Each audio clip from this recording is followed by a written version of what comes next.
Hello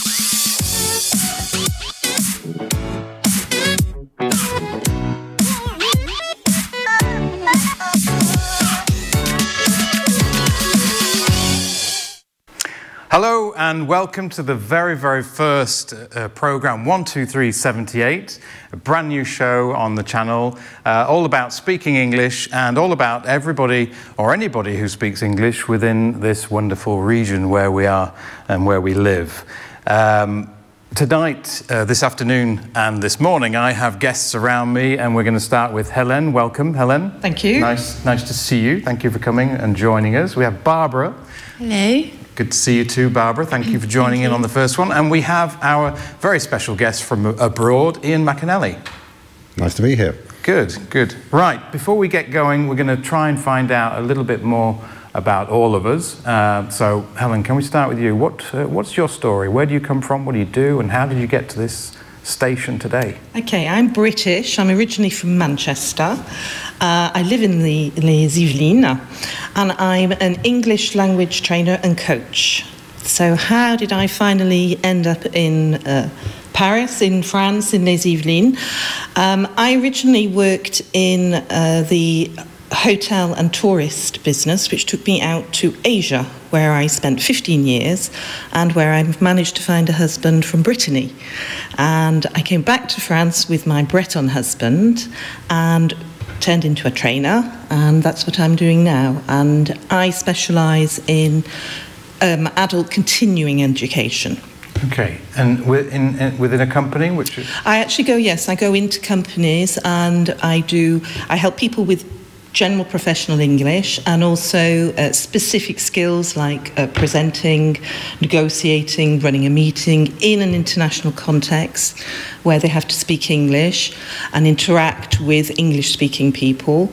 Plus, I also have an element of intercultural training where I help people if they have to work with the French or work with the Americans, work with the British, to help them understand and decode the message they're getting from both a linguistic and cultural point of view. Excellent. Brilliant. Well, welcome to the show. Thank you. And we'll be talking a lot more about culture and the French-speaking English a little bit later. So we'll get back to that subject a little bit later. Barbara. Yes. First hello. time we've met. Yes. Good to meet you. Good to meet you too. And where are you from? What are you doing? Well, I'm living in the Hauts-de-Seine. It's just close to the Yvelines. And I am a French student, and I am studying at Versailles Saint-Quentin University. I'm studying some kind of ecotourism, and that's it. Okay, and where do you originally come from? Hauts-de-Seine. It's really close to Paris. It's my city is called Sèvres. Okay. Yeah. And when you talk about studying ecotourism, is that a new qualification? Is it a new diploma? Or is it? No. I guess they have decided to start this degree a few years ago, and now we are 11 students in my class to study ecotourism. Yeah. So a very small group, so you move on quicker. How many years of qualification is that? 2, 3, 4? 5. 5 years. It's 5. No, this is just 1 year. And what kind of employment, what kind of job would you be looking forward to doing? So I'm quite an extrovert person, so I don't know exactly, but I would like a job where I could talk a lot and help a lot and imagine new projects on territories. And now with my class, we are studying on ponds and waterways in the Yvelines, and we want to know how to make it more beautiful to attract tourists on the territory. Okay, very interesting. Yeah. Well, I know you've been busy doing some street interviews, and which we'll be seeing just a little bit later in English. Okay. And then we'd like to congratulate Iain McAnally for getting here, because today is National Strike Day in France, and there was some air traffic control problems this morning for you, but congratulations, you've got here on time and you look absolutely wonderful, Iain. So who are you and where do you come from? Well, as I said, my name's Iain McInally. I'm originally from Scotland. From a perspective of how I got here, it is sort of a journey through golf. I've worked my whole life on, or since leaving university, within golf, and predominantly within the sort of hospitality elements surrounding the golf industry. So I'm working at golf resorts, at golf clubs, and helping to use golf to leverage other business aspects. So how I come here is to very much in relation to the Ryder Cup, which is happening at the Golf National, as you're which everybody in the area knows about, and that's one of the reasons I think why we're here doing this show in English as well. We'll be talking about it, but yeah, tell us more about the Ryder Cup. So, working for European Tour, who are the major partner within the Ryder Cup when it's on home soil. We also have a sector in European Tour called European Tour Properties, which is the area which I work within. So we look to, on an ongoing basis, to assist our partner golf clubs in achieving their business objectives. So with the Golf National being a partner of ours, we really want to work very closely with them and assist the team there to reach their business goals, to assist French golf to achieve their objectives in growing the sport and using the golf as a game to help leverage tourism primarily, and to drive the economy forward. Okay. But European Tour do more than the Ryder Cup, don't they? So you work more particularly on the properties. Yep. And European Tour is a provider of elite competition golf outside of North America, so it spans over 24, 25 countries. Yeah. I think there's 40 official events on the main European Tour throughout this year. But within that company, the section European Tour Properties works more specifically with the venues in helping them leverage their business opportunities, which could be tournament driven. And with the Ryder Cup being the ultimate tournament within golf, is the biggest tournament within golf, one of the biggest sporting events that there is commercially, especially within the world. But we look to assist from every aspect, from agronomy through to sales and marketing, perhaps even recruitment, and helping leverage the benefits and the reach of the European Tour to assist those venues. You two, with Barbara, actually have a link together because golf is an amazing producer of tourism. An absolutely amazing producer of tourism, and also it's a very green and environmentally friendly sport. I mean, for my day job, which is managing a golf course, we feel this with the Ryder Cup bringing more and more tourism to our region, the Yvelines. We've got a huge amount of golfers who just want to travel and play golf. So I think we'll be talking about that a little bit later as well. Shall we move on? We're going to move on straight away onto our first subject. The idea of this show is to talk about a number of subjects.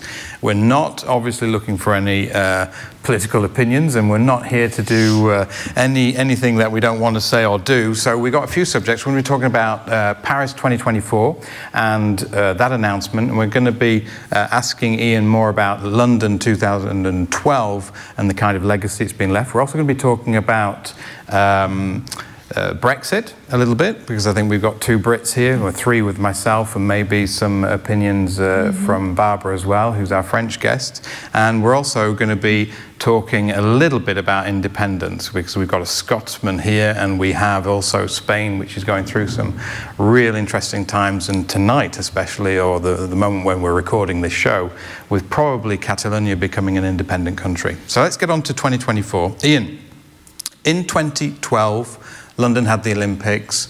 They were fantastic Olympics. It was a fantastic success for the whole country. The whole country got behind it.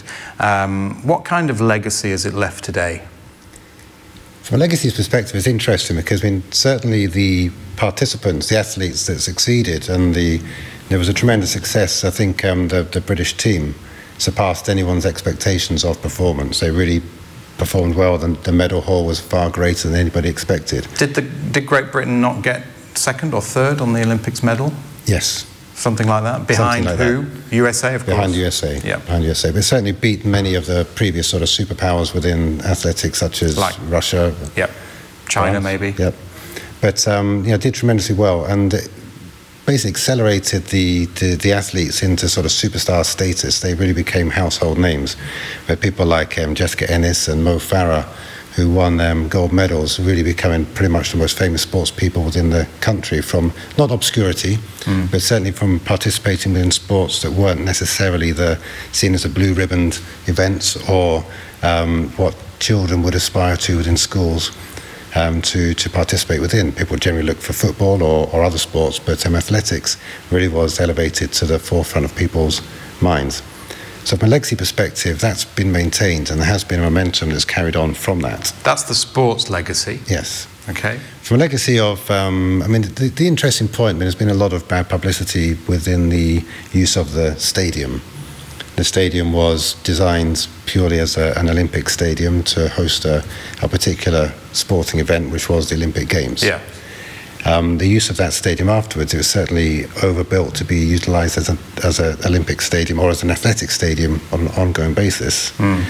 So the use that's been found for it is to host a Premier League football team.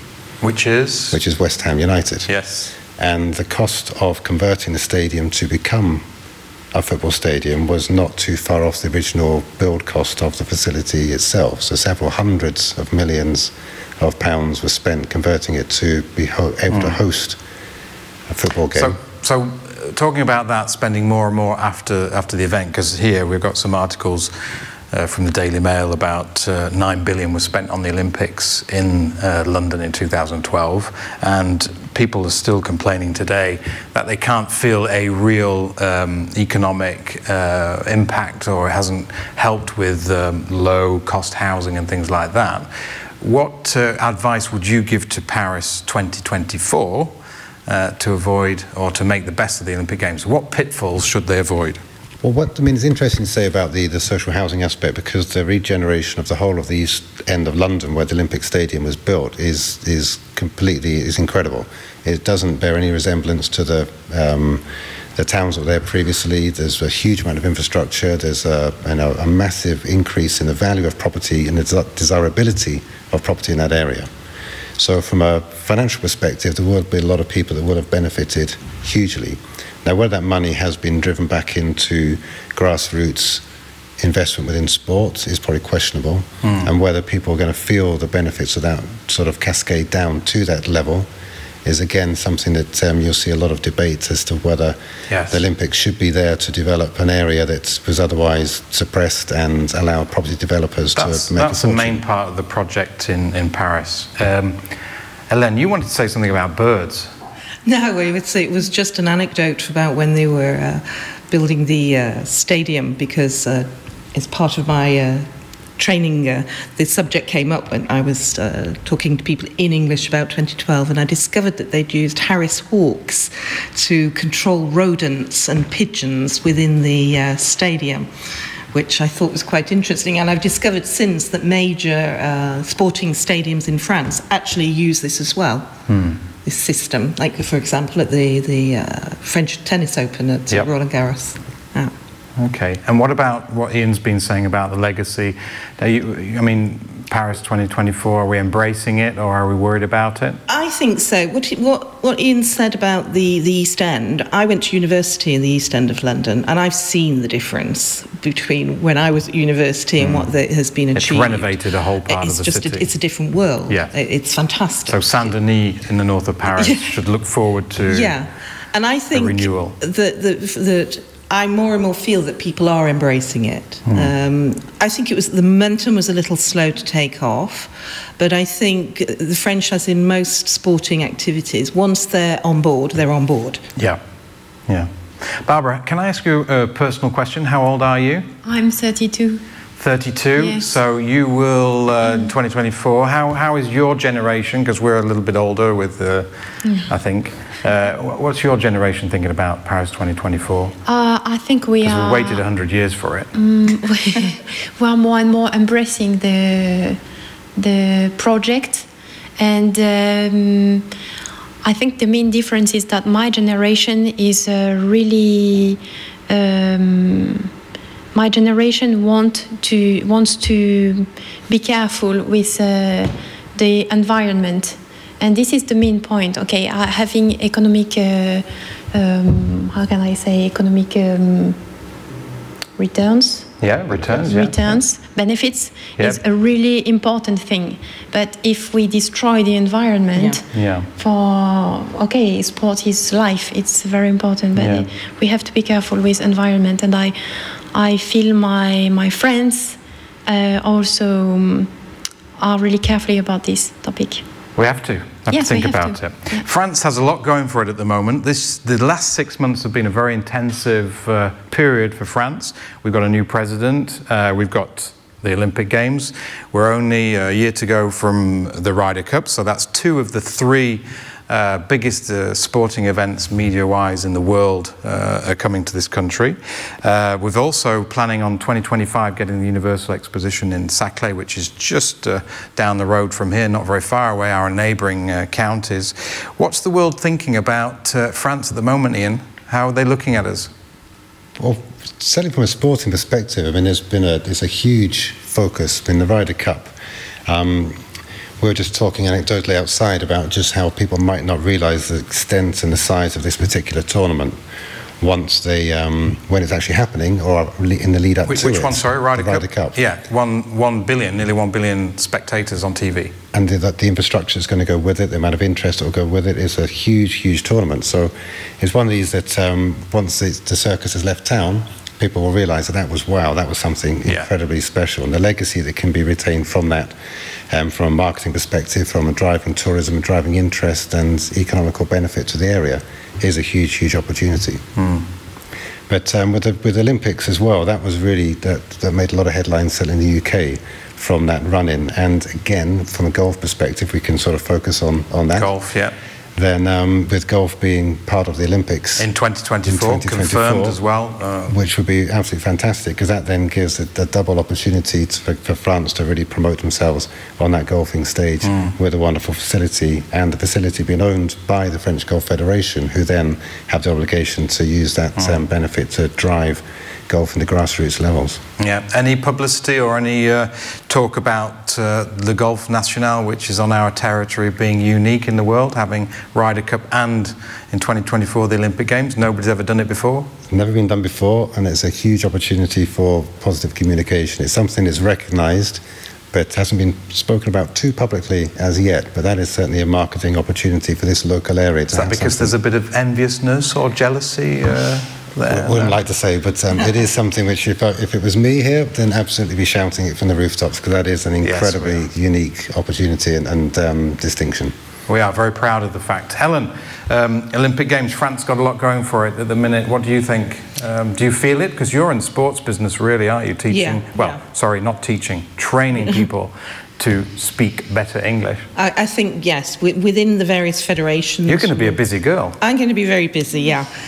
Within the various federations where I'm working with students to improve their English, the feeling's incredible. I think the Euro 2016 was the final proof to the rest of the world that France is fantastic at organising major sporting events. And I think now with the Ryder Cup coming up, then the Olympics, there's the Gay Olympics as well. Next year? Yeah, next year. Absolutely. And Paris. Hopefully, as a rugby fan, and I know Barbara's a rugby fan as well, we hope that they also get the Rugby World Cup. Fingers crossed. When would that be?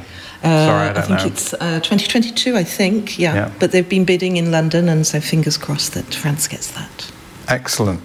Can we just come back to Rio as well? Because we haven't spoken about Rio. We've just said 2012 London, because obviously we have the English connection. But what about Rio? What about the legacy in Rio? I think it's quite disastrous. Why?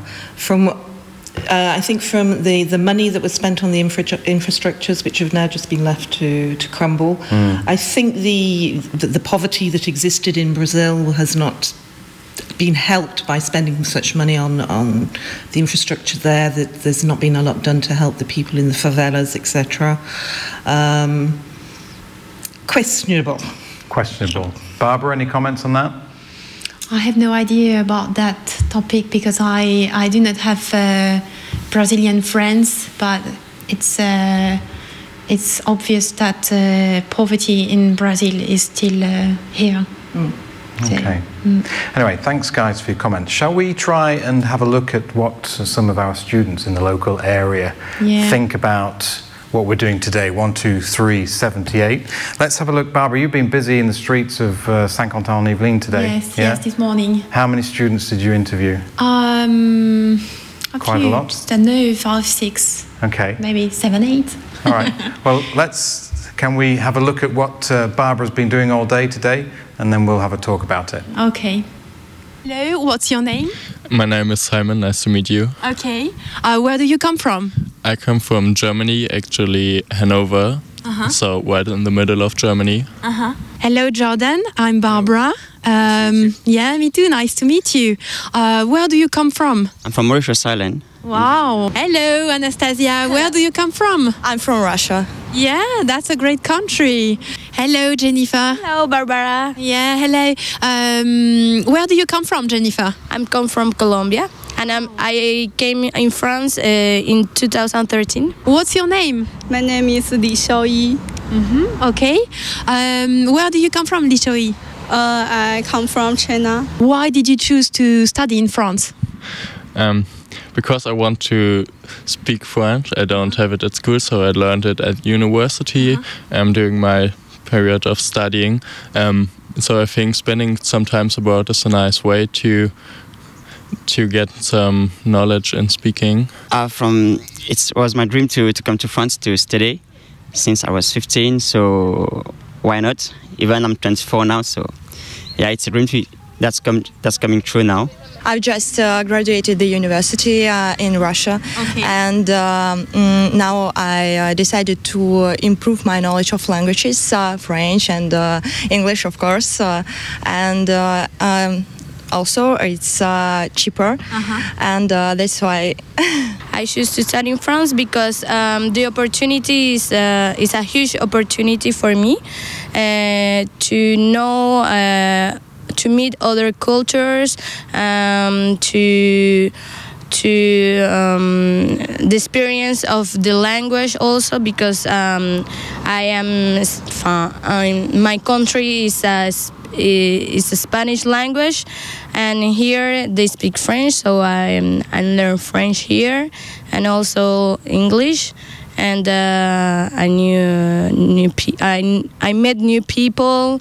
New cultures, and it's cool. Because I think although English is very popular in the world, but I want to study more language. Do you like cheese? J'adore fromage. We can be friends! Not so much, but maybe. Sometimes I like to taste it, but no, I don't like it. It's enough to taste it. You can also be my friend. Yeah. Okay, Thank you. You're welcome. Thank you, Jordan. yes, of course I like it. Wait, one more friend. I like French cheese. Yes, one more friend. Do you like French cheese? No. Not at all. Okay. Oh, it's a shame. We can't be friends if you don't like cheese. Okay. Thank you very much. Thank you. Bye-bye.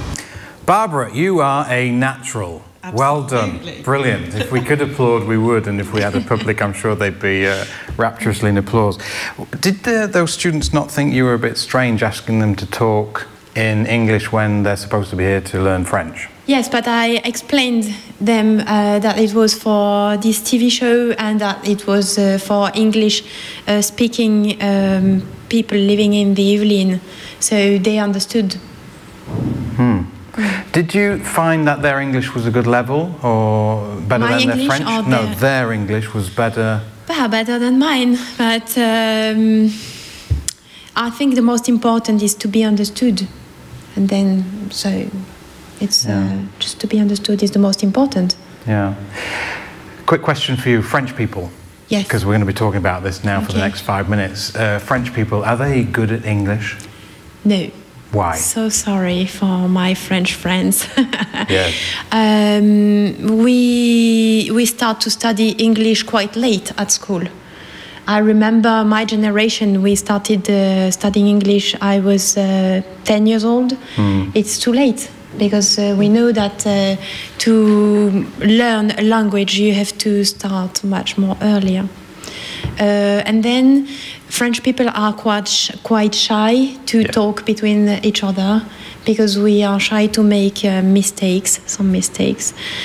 And I disagree with this point of view, because life is an experience. So we have to try, and whatever the mistakes we do. Iain, do you speak any French? Very, very little. Is that because you basically speak English, so you think that everybody else in the whole wide world should speak your language, or is it because you weren't taught it in school? Or there was a compulsory language between the ages of 11 and 13, but after that, then it would have to be a choice that was made at the sacrifice of other subjects. So the subjects I wanted to pursue at that time in my life didn't allow me to also learn a language. And it wasn't something that was available in a general social perspective to be having additional lessons. So it was something that just wasn't on the agenda. Since being in a working life is something that, if I was able to go back again and remake those choices, then certainly it'd be something that I would definitely want to do. But at that point of time, it wasn't. Is it a regret? It's something. It's more of an embarrassment because, despite Barbara's point, sort of saying that people in France don't speak good English, it's massively better than people speaking French within England. And when I come here, which I do on a very regular basis, to here and to Provence and to Bordeaux area, so the level of people speaking English is very, very high. I think that's a very valid point that Iain makes. It's something I'm constantly telling my students, that they don't realise to what extent English people are in awe of the capacity of French people to speak English, that we don't consider that you're ridiculous. We're just amazed that you can speak our language so well. And to Barbara's point, it's being understood. Yes. So it doesn't matter if there's mistakes, because generally I've not spoken to anybody, and I'm trying to recall a situation where I might have been in France where somebody didn't speak an element of English to be able to be understood. That was certainly superior to my ability to do anything other than order wine or beer. But you're all falling into my trap and my little question, because I have here an article marked Stop Arrêt, and on my little article, a new report this week concluded that the French are the worst at English in all of the European Union. You're living with that every day, Helen. What do you think? Well, are they the worst? In certain aspects, yes, and I agree. Come on, you can sell us. Don't worry. They could be better. Okay. They're not as bad as they think most of the time. A lot of it is a lack of self-confidence. I spend a lot of time in trying to increase people's self-confidence and dismiss this idea that I sound ridiculous, I look ridiculous. But I think Barbara's point was very good. For me, one of the problems is that they start too late. I was very lucky. I started learning French in the UK when I was 7. And at the age of 7, it's fun. And you learn something and you grow up to like it. Whereas they start too late in France. I also feel that there's maybe a problem with the methodology in France. For example? It's not communicative enough. It's taught very much like... Too, what we would call academic, it's too grammar, yes, writing. It's too scholastic, it's too stiff, it's too... The kids don't get a chance to communicate enough. Yeah, we just listen at the teacher. Yeah, so it's what we call, it's the jug to glass method, where it's the teacher just pouring the information into the kids, and they don't get any chance to exchange amongst themselves. And then my other bugbear is pronunciation, the total lack of... But that keeps a bit of a cultural side to it. I think you've got to keep that accent. Germans have accents, Spanish have accents, French have accents. It's quite cute, when you get French people. Well, there's a difference. That's why, because most people say, I have a terrible accent. No, you have terrible intonation. And it's the intonation that's the problem that isn't taught. The fact that French is a syllabic language. You hear every single syllable, and that English is a stressed language where we stress sentences and glide over certain syllables in words, certain words in sentences. I'm teaching my grandchildren at the moment, and they're... How old are they? They're 10, 14 and 16, and they've come to me because they're having problems, and I'm showing them this new world, and they're all going, if only I'd known this years ago. This makes so much sense. So I appreciate there's problems as well with class sizes, etc., but I still think there could be maybe somebody should look into the way English is taught. Barbara, do you watch TV in France? Do you have time to watch television? Not so much. Not so much? Not so much. If I watch something on the screen, it's more a movie. on my computer. And when you watch a movie, do you watch it in English or in French? No, always in French. But because it's because of my boyfriend.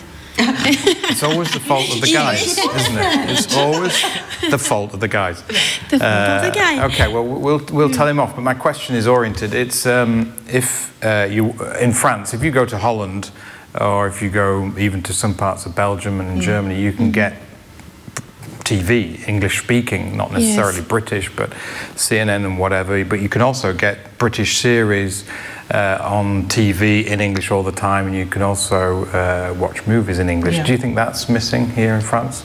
Yeah, it should be automatic. But for me, it should be automatic for any language. Yeah. If it's a Scandinavian series, it should be in Scandinavian with French, English subtitles. If it's a British series or an American series, it should be in English with, I think, both French and English subtitles. Ian, you're nodding? Yeah. I spent 5 years of my life living in Portugal. Yep. And they didn't have any dubbing on any of the television programs that they produced. If it was English or American program, then it would be subtitled in Portuguese. So they've grown up watching all American cartoons, English series, American films, always with Portuguese subtitles. So they will naturally be in the mind all the time, hearing and having that endorsed from a very young age. And they are fantastic linguists in Portugal. Yes, and it's not in the French culture. No. Yes. And do you think does anybody know the name Jacques Toubon? No.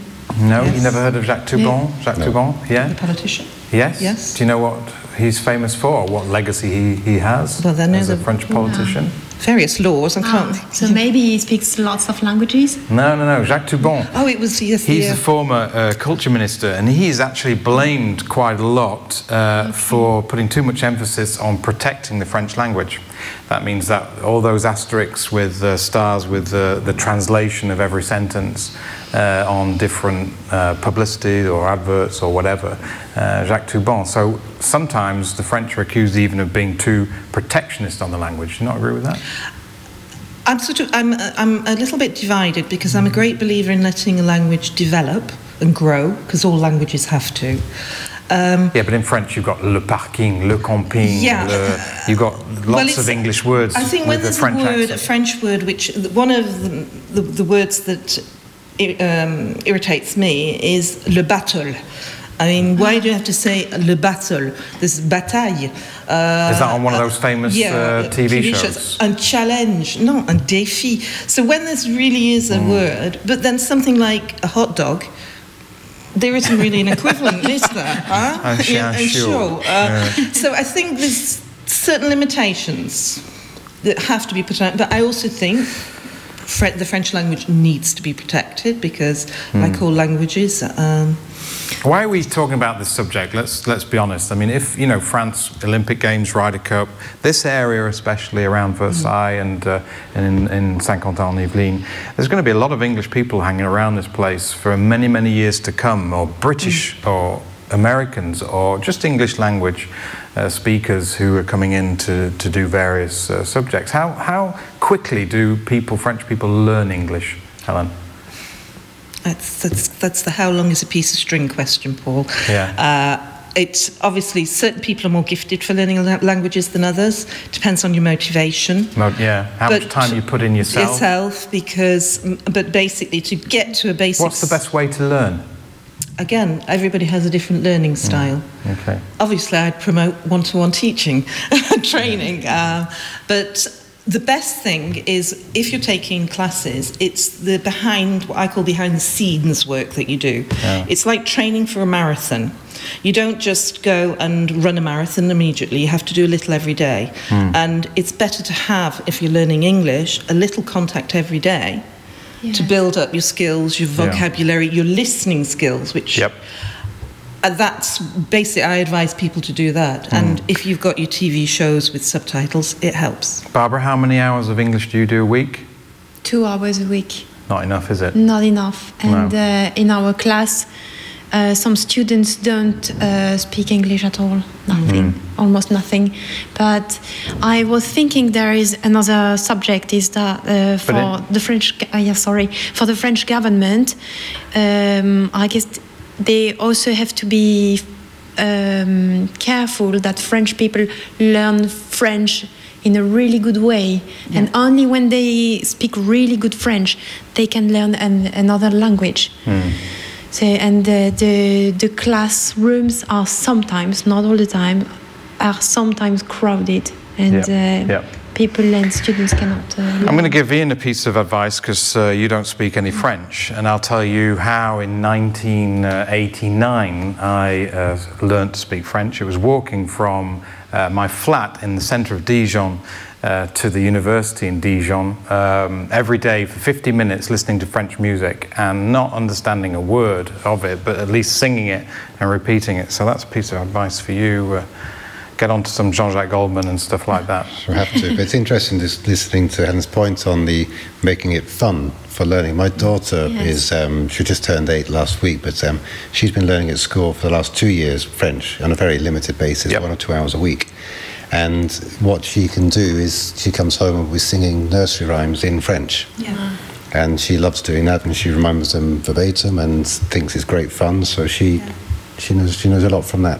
Yeah, I did, when I lived in Asia, I did a workshop during the summer in a kindergarten where we're talking teeny-weeny little Chinese kids, and we did an English workshop where we did exactly that, little things where they learn little songs, little nursery rhymes, and they made things, and simple, but they just, and at that age, they just absorb it like sponges. Absolutely. Yeah. What comes in has to go out. I can see with my daughter, who's 10, very, very lazy. I shouldn't really say that, but lazy in the fact that because she's in a French environment, it's difficult for her to understand why on earth she would ever speak English. But now she's fully understood, and she's everything that went in 10 years ago is coming out now at last. Shall we move on to our next subject? Shall we? Okay. Yeah. Our next subject is Brexit, believe it or not, and because we've got Iain McAnally with us, who is not only British but Scottish as well, I think we ought to have a good chat about Brexit and see what he thinks. So what's the situation, Iain, at the minute? I mean, opinion's very divided. I mean, the majority of the media seems to be very much against Brexit. It was, I'm sure you would have all been shared that the patterns of voting that happened and the geographical breakdown of who voted for what during Brexit. And it was very much a protest type of vote from a part of society sort of felt they didn't have the opportunity to develop or to evolve into what they expected from a career perspective or educational perspective. So it was very much a protest. And the people that sort of understood from a commercial perspective what the potential downside would be are still being very vocal about it. Nobody really believes that our current government are particularly bought into the process, and they're being accused of stalling. But there is very much a nervousness around the situation. Right, are you saying that Theresa May is stalling the process? I think she's full steam ahead, isn't she? She is publicly saying she's full steam ahead. She's being accused by those who sort of pushed Brexit over the line. Who ran Boris Johnson, for example?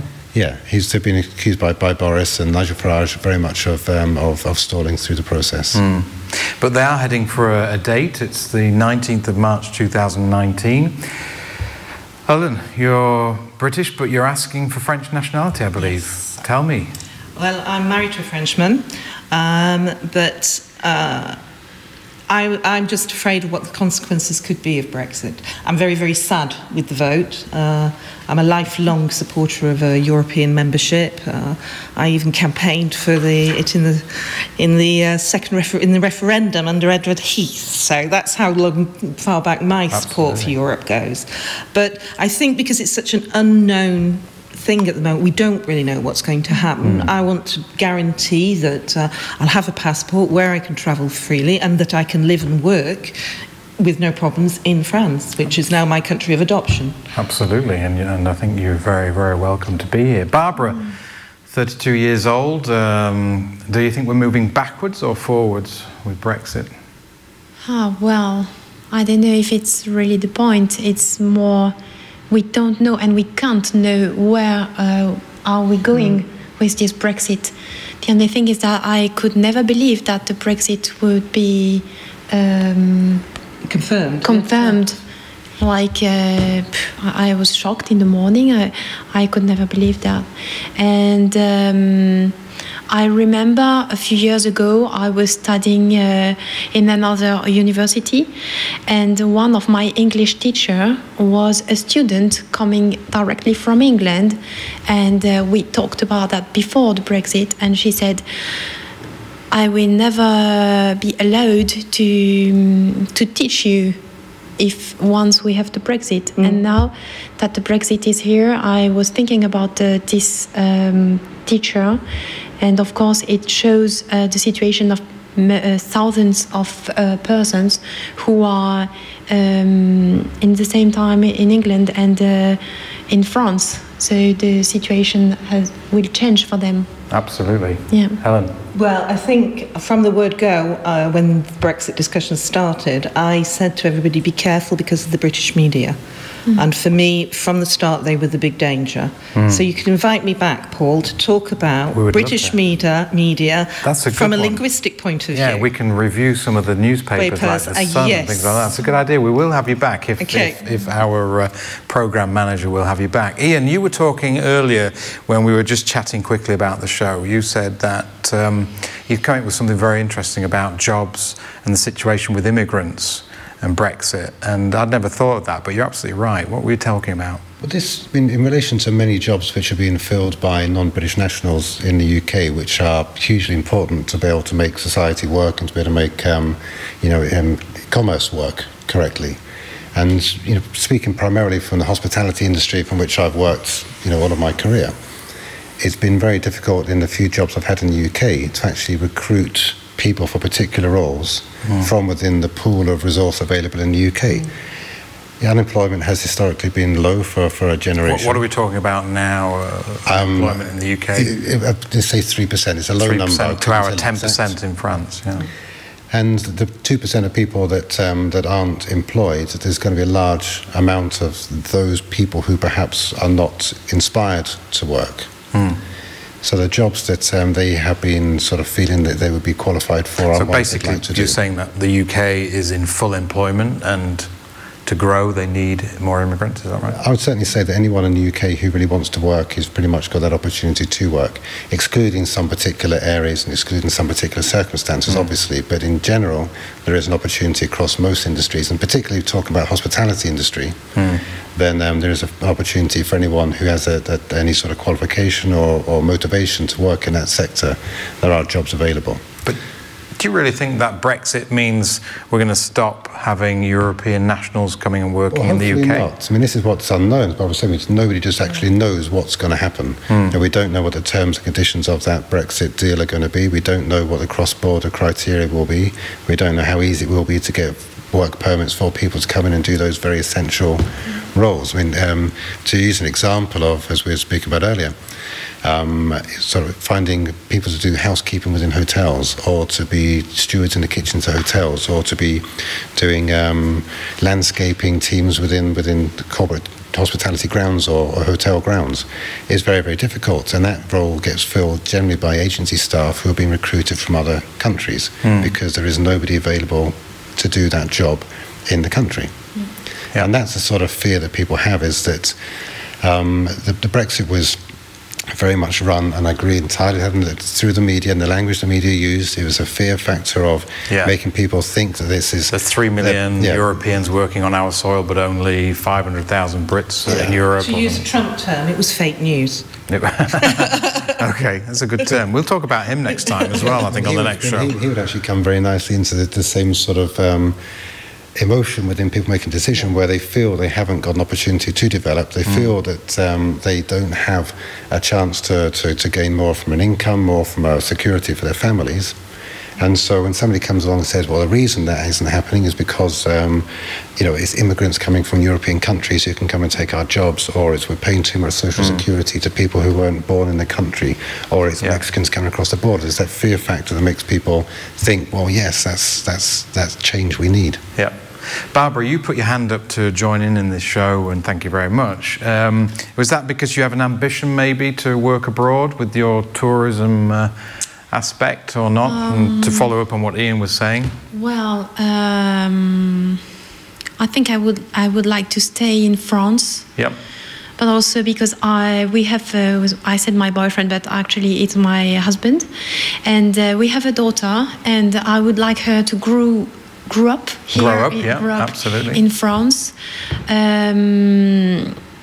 Maybe in a few years, I would like her to move with us. Okay, of course, she will stay with us, but I would like my family to move in an English-speaking country, and especially for our daughter, that she could learn English.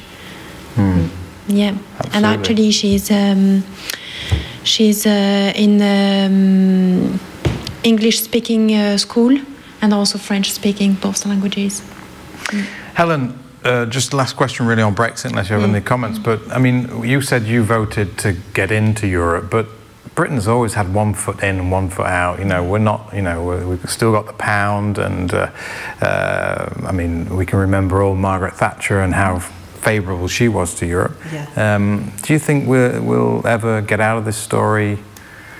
Oh, I think maybe when we get over the fact that we haven't won the Football World Cup since 1960. What has that got to do with Brexit? Well, it's the same thing. It's that we don't forget. I think it's a historical thing that we're British and we're an island and we're different.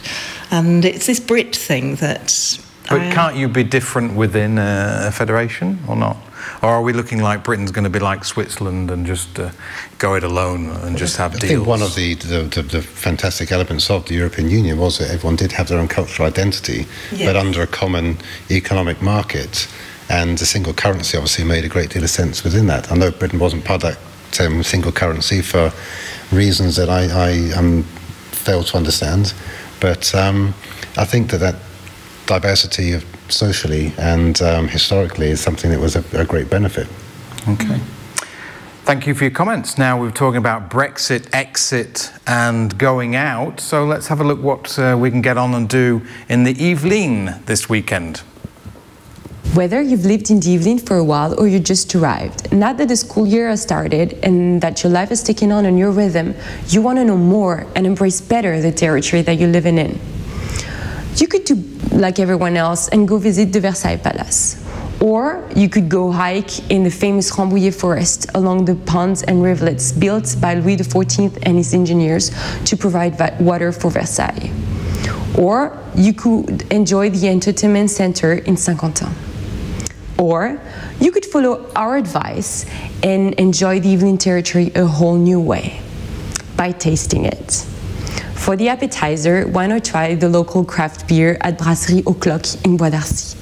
Then head to Étang de Saint-Hubert, where you will be able, along to the local fishermen, to fish a pike for the main course. At Ferme des Trois Ponts, in Aufargie, you will be able to buy and try one of the most famous French cheese, the goat cheese, after visiting or not the farm. The cherry on the cake will be your own fruit picking in Ferme de Gailly in Saint-Cyr-l'École. There you will have the perfect evening meal.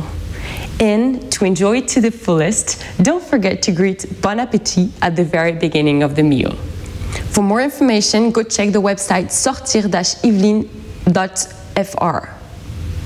Okay, loads to do. Many thanks to our colleague there telling us what we can do. I noted beer, fish, so many things.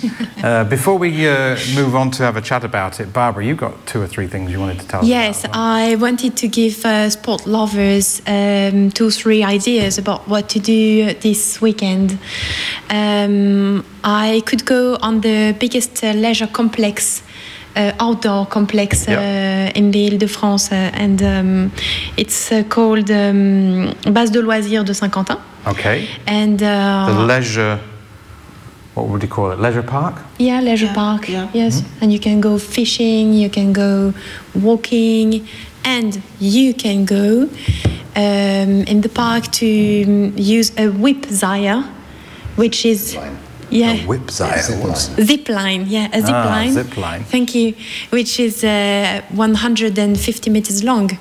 So if our sport lovers are crazy like me, they could try this zip line.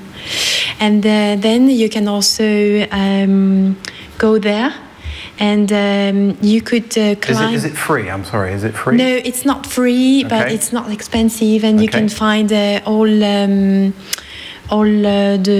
things, know the address and the price on the internet, evelyn.fr, sortir.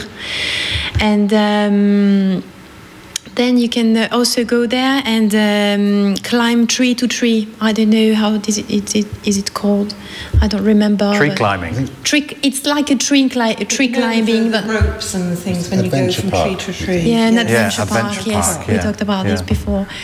Yes, because you go one tree from another one, and the last thing is. Where is that adventure park? Still in the base de loisirs de Saint-Quentin. Oh, it's still there. Yeah, same still place. there. Okay. Yes, and in another place in the city of Montigny-le-Bretonneux, you have a rock climbing room.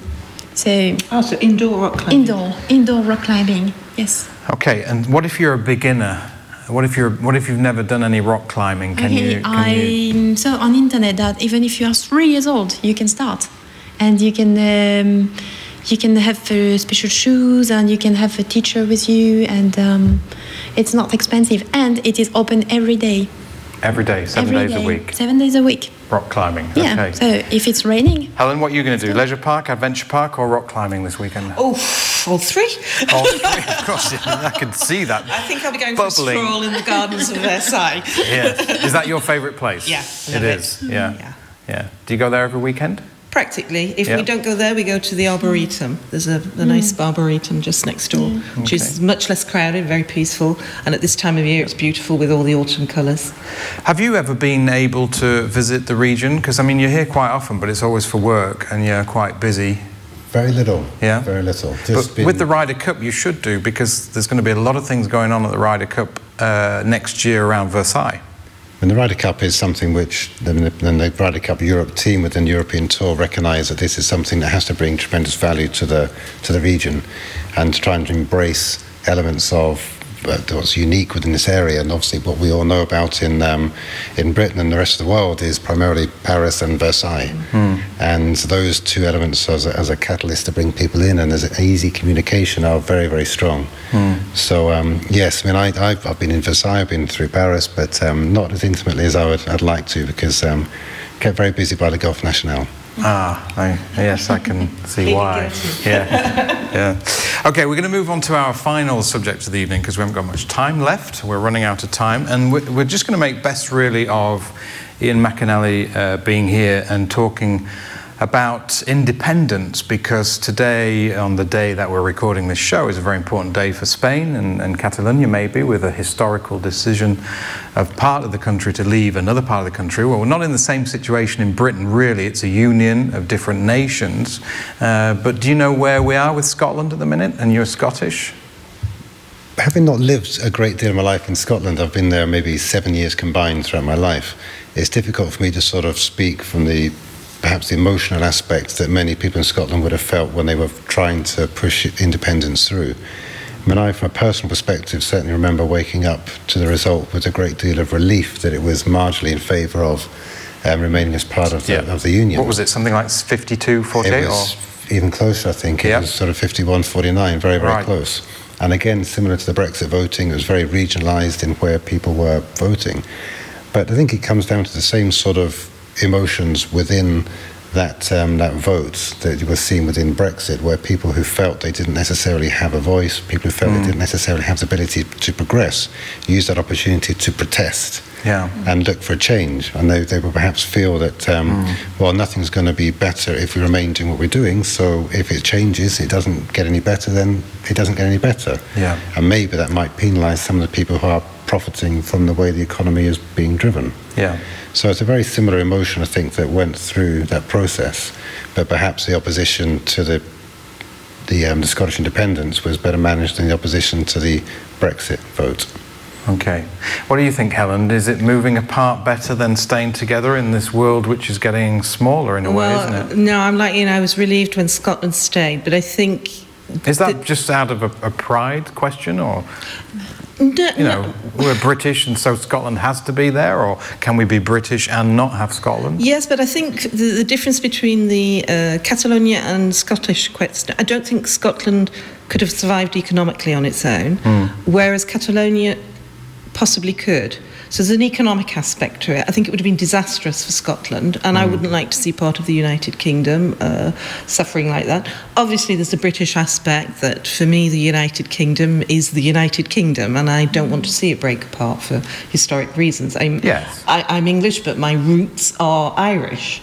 So then we've got another question. Another question. Another question within the question, yeah. So I think my feelings are, yes, obviously traditional, proud to be British, but also economical point of view. It wasn't realistic for Scotland. No. That's something also that wasn't necessarily known or transparent at the time of the vote. In the same way as Brexit, the financial implications of Scotland being independent. Yes. The vote was made without the full facts being known by the electorate. They weren't aware of how it would necessarily impact. There was the assumption that North Sea oil would all become part of Scotland, but there's other arguments that maybe suggested it would actually fall partly within English waters. And with Brexit, within my role, as you're aware, I travel around and supporting a network across 19 different countries. Okay. And within that, I think people were far more educated in the process overseas than actually in England. Thank you, Iain. Barbara, we don't have time, but I guess as a young French lady, you don't have the same problems as we do in Spain and in the UK at the minute. Thank you very much for coming in. Thank you for the time you spent filming today. Helen, what a pleasure. I've seen you in a professional environment for 3 or 4 years, and see you on this table has been amazing. And Iain, we'll keep working. Thank you for coming across from the UK today, fighting air traffic control strikes. We've had a great time. We hope we'll be back next month with a new show if we get more spectators or more people at home watching and demanding this English programme. What a great idea from TV 78. 1, 2, 3, 78 edition number 1 is over now. Thank you very much, and see you next month.